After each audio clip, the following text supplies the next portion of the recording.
ఇండియాలోనే #1 varicose veins hospital Avis vascular centre. నమస్తే రమగారు. నమస్తే జయ. రమగారు, తిరుమల తిరుపతి దేవస్థానం ఆడు గడుగున ఒక అద్భుతం కదా రమగారు. ఎంత చెప్పుకున్నా, ఎన్ని మాట్లాడుకున్నా, ఎన్ని గాథలు, ప్రతిదానికి ఒక పురాణం కదా.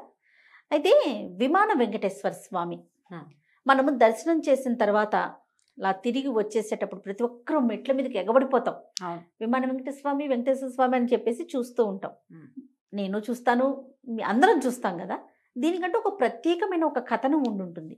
అసలు విమాన వెంకటేశ్వర స్వామి ఏంటి? లోపల పెద్ద ఆయన ఉన్నారు, ఈయనకి కూడా అదే వెంకటేశ్వర స్వామి, కాకపోతే విమాన వెంకటేశ్వర స్వామి. దీని వెనకాల ఉన్న కథనం ఏంటి? ఈ ఆనంద నిలయ గోపురం మీద ఈయన ఉన్నాడు. రకరకాల ప్రతిమలు ఉన్నాయి. వాటితో వెంకటేశ్వర స్వామి వారి ప్రతిమ కూడా ఈ నిలబడి ఉన్న స్వరూపమే ఉంది అక్కడ. అవును, సహజంగా ఏర్పడింది. స్వామి లోపల ఉన్నాడన్న ప్రతీకగా బయట ఉండుండొచ్చు. ఇది కూడా సహజమనే.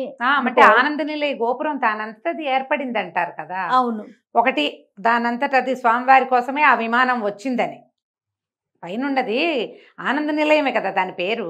దేవాలయం పైభాగంలో ఉన్నటువంటి అది తన స్వామివారు ఎట్లా తనంతట తను శిలగా మారి మన కోసం నిలబడ్డాడు, అలాగే ఆయన్ని సేవించడానికి వచ్చినటువంటి యక్షగంధర్వ కిన్నర కిపురుష దేవాది బ్రహ్మాది దేవతలందరూ కలిసి ఆ విమానాన్ని ఆయన కోసం ఏర్పరిచారు.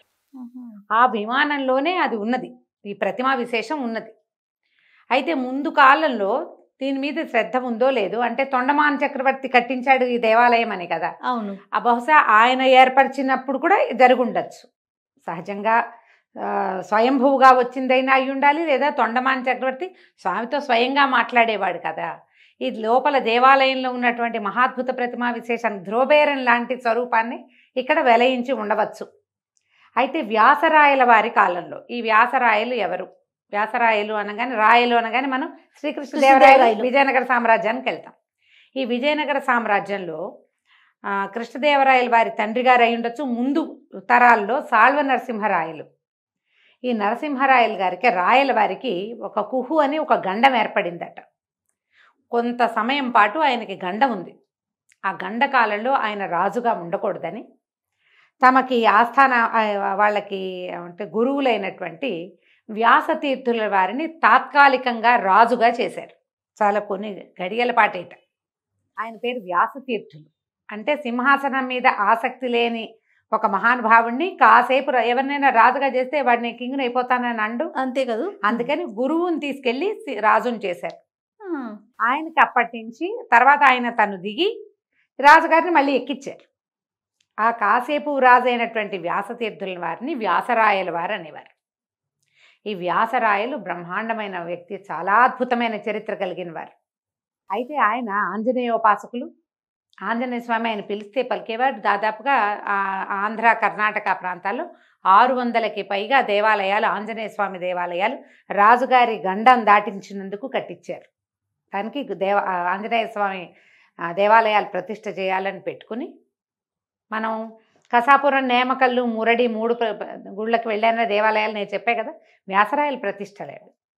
కర్ణాటకలో మొత్తం ఎన్ని చోట్ల ఉన్నాయో, ఇంకా ఆంధ్రలో కూడా కొన్ని దేవాలయాలు వ్యాసరాయల వారు ప్రతిష్ఠించినవి ఉన్నాయని ఇటీవల 2 ముగ్గురు చెప్పారు కూడా నాకు. ఆ వ్యాసరాయల వారు ఈ తిరుమల తిరుపతి దేవస్థానంలో కొద్ది రోజులు అర్చకత్వ శాఖని సంభాళించారు. కొంతకాలం 12 సంవత్సరాలట.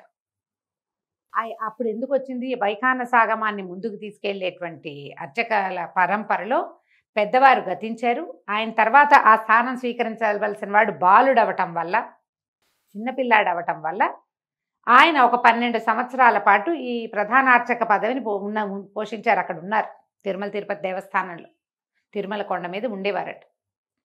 ఆ కాలంలో ఆయన ఈ విమాన వెంకటేశ్వర గోపురం మీద, విమానం మీద, ఆనంద నిలయ విమానం మీద కనపడుతున్నటువంటి ఈ వెంకటేశ్వర స్వామి వారి ప్రతిమకి ప్రాణ ప్రతిష్ఠ చేశారు.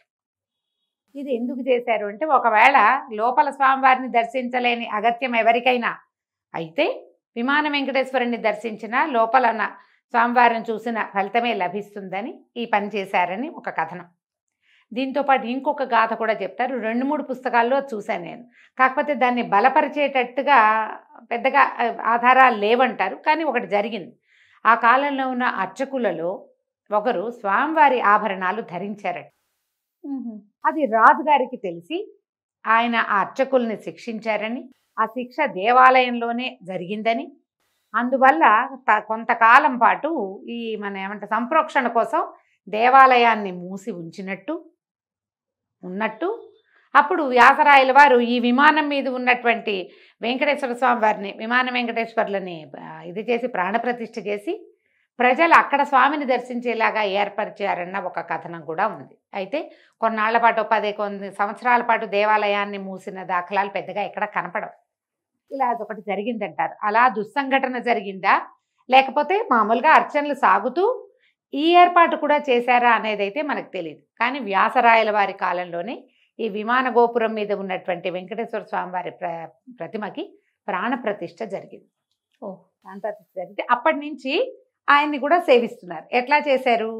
ఎక్కడైతే స్వామివారు మనకి ఎప్పుడు కనపడతారు దర్శనంలో నుంచి మనం బయటకు వచ్చి ఇట్లా పూర్తిగా ప్రదక్షిణంగా తిరిగి అటు తిరిగాక హుండీ కంటే ముందు ఉత్తరపు తలుపుల వైపున ఆ గట్లు మెట్లు గనక ఎక్కితే మనకు కనపడతారు. కింద నుంచి కనపడరు, వెనక నుంచి పక్క నుంచి ఎక్కడి నుంచి కనపడరు. సరిగ్గా వారికి ఎదురు రావాలి, ఇట్లా వస్తే అప్పుడు మనకు కనిపిస్తారు. ఈ పైన ఒక బాణం గుర్తు వేసి వెండిది మకర తోరణం కట్టించారు. అది 82లో జరిగింది. 82లో బంగారు పూత పూయించారు. మహాసంప్రోక్షణ ఏదో చేశారు. అప్పుడు ఆ సంప్రోక్షణ కార్యక్రమాలు అవి జరిగినప్పుడు బంగారు పూత పూసి సంప్రోక్షణ చేసినప్పుడు దీన్ని ఆ మకర తోరణం ఏర్పరిచి ఈయన విమాన వెంకటేశ్వరులు అని ప్రత్యేకంగా తెలిసేలాగా వెతుక్కోవటం కాకుండా ఎవరికి వాళ్ళకి కనపడేలాగా ఏర్పరిచారు. 82లో ఈ ఏర్పాటు జరిగింది. కానీ ఈ ప్రాణప్రతిష్ఠ కార్యక్రమం రాయల వారి కాలం నాటిదే, వ్యాసరాయల వారే చేశారని చెప్తారు. అయితే ఇప్పుడు ప్రాణప్రతిష్ఠ చేస్తే సాధారణంగా ఏం చెప్పుకుంటాం మనం, ప్రాణప్రతిష్ఠ చేస్తే ప్రత్యేకంగా నివేదన అవన్నీ అర్చన జరుగుతాయి. ఇక్కడ తిరుమలలో విధానం ఏమిటంటే ఏకమూర్తి పూజా విధానం. అన్ని స్వామివారే, అన్ని ఆయనకి. లోపల చాలా ప్రతిమ విశేషాలని మనం కొన్ని కథలు చెప్పుకున్నాం కదా. లోపల రాముల వారు ఉన్నారు, తర్వాత ఒక కృష్ణుడు ఉన్నాడు, ఉగ్ర నరసింహమూర్తి, ఉగ్ర వెంకటేశ్వర స్వామి ఒక ఆయనాడు, ఉగ్ర శ్రీనివాసమూర్తి ఉన్నాడు లోపల. వాళ్ళు ఎవ్వరికీ విడిగా నివేదనలు ఉండవు. స్వామివారికి నివేదన చేసిందే అందరికీ నివేదన. ఈయన కూడా విమాన వెంకటేశ్వర స్వరూపంలో ఉన్న స్వామివారికి కూడా లోపల స్వామివారికి నివేదననే వీరికి కూడా చూపిస్తారు. అక్కడ తిరుమలలో ఎలా చేస్తారంటే మొట్టమొదట తిరుమలలో కొండ మీద వెంకటేశ్వర స్వామి వారికి ఆశ్రయం ఇచ్చిన వరాహ స్వామి వారికి మాత్రమే ప్రత్యేక నివేదన. తొలి దర్శనం వారిది కదా. మనం మొదట ఆయన్ని చూడాలనుకుంటాం, ఈయన చూశాక పెద్ద ఆయన్ని చూడాలి, అది వరస. ఆయనకి విడి నివేదన ఉంది. కానీ ఇంకా తిరుమలలో స్వామివారి దగ్గర లోపల వేంచేసి ఉన్న ఏ స్వరూపానికి విడి నివేదనలు చేయరు. స్వామివారిదే అందరికీను అన్నమాట. అయితే ఈ ఎదురుకుండా విమాన వెంకటేశ్వర స్వామి ఎదురుకుండా గట్టు ఉంది కదా, వేదపారాయణ చేస్తారు. అక్కడ వేదపారాయణలు చేయటము, కొన్ని సాంప్రదాయాలని పాటించే వాళ్ళు ఖచ్చితంగా అక్కడ వచ్చి కూర్చుని ముందు ఈయనకి నివేదిస్తేనే అది లోపలికి చేరుతుందని అక్కడ వేదపారాయణదారులే ఉంటారు ఆ గట్టు మీద. పొద్దునే సమయం ఉంటుంది కదా పారాయణ సమయం, అప్పుడు అక్కడ కూర్చునే పారాయణ చేస్తారు. ఇప్పుడు మనం ఇలా తిరిగి వెళ్ళినప్పుడు ప్రాణప్రతిష్ఠ చేయబడిన స్వామి ఉన్నప్పుడు వారిని చూడాలి, మనం తిరిగి వెళ్ళిపోకూడదు. ఇక్కడ ప్రత్యేకంగా ఇలా ఉన్నది కాబట్టి ఒక మాట వారిని కూడా దర్శనం చేసుకుని, లోపల నరసింహస్వామి కూడా ఉంటారు కదా, మనం ముందుకు వచ్చేసరికల్లా మండపంలాగా కదా, అక్కడి నుంచి సుగంధపు అర అవన్నీ కనిపిస్తాయి. ఇవన్నీ దర్శనం చేసుకుంటూ బయటికి రావాలి మనం.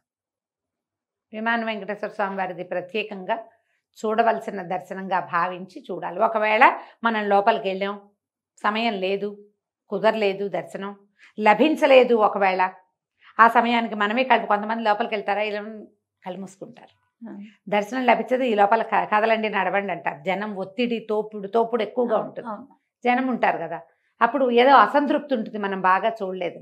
ఆ అసంతృప్తి విమాన వెంకటేశ్వర స్వామి దర్శనంతో తొలగిపోతుంది.